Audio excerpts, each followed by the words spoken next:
des condamnés à mort. Il y a eu quand même 54 condamnés à mort. C'est du jamais vu dans les annales de l'histoire de l'Algérie. Mais le pouvoir en place a dépassé l'entendement. À entendre 54 condamnés à mort, c'est pas chose facile à être maintenant.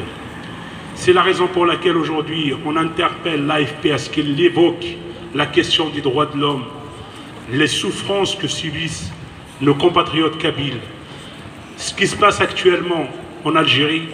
Peut-être ça sera intéressant de chercher et de parler un petit peu, parce que il y a eu des gens, il y a eu des citoyens qui souffrent, il y a eu beaucoup de mères, beaucoup de femmes, beaucoup d'enfants qui pleurent quotidiennement leurs parents, leurs fils qui sont emprisonnés dans les geôles algériennes.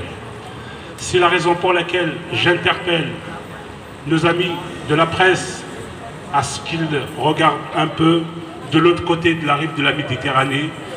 C'est pour parler un peu des violations que subissent quotidiennement nos compatriotes kabyles.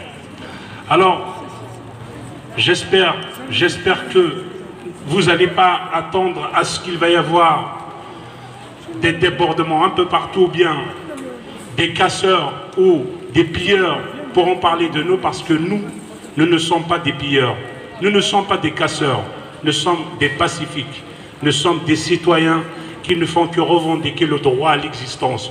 Aujourd'hui, c'est une question même de vie, c'est le droit à la vie. Parce qu'on nous interdit d'être kabyles, tout simplement, en Algérie.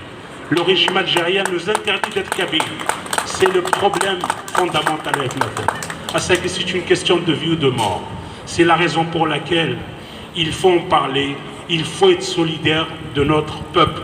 Il faut être solidaire de nos concitoyens qui souffrent terriblement. Sans trop tarder, je remercie encore une autre fois tous ceux qui ont répondu à cet appel. Je vais passer la parole à notre ami Belkacem Lounès, qui est secrétaire général du Congrès mondial amazigh. Et aussi, c'est quelqu'un qui a travaillé sur les questions autochtones auprès des Nations Unies. Je te passe la parole, Belkacem.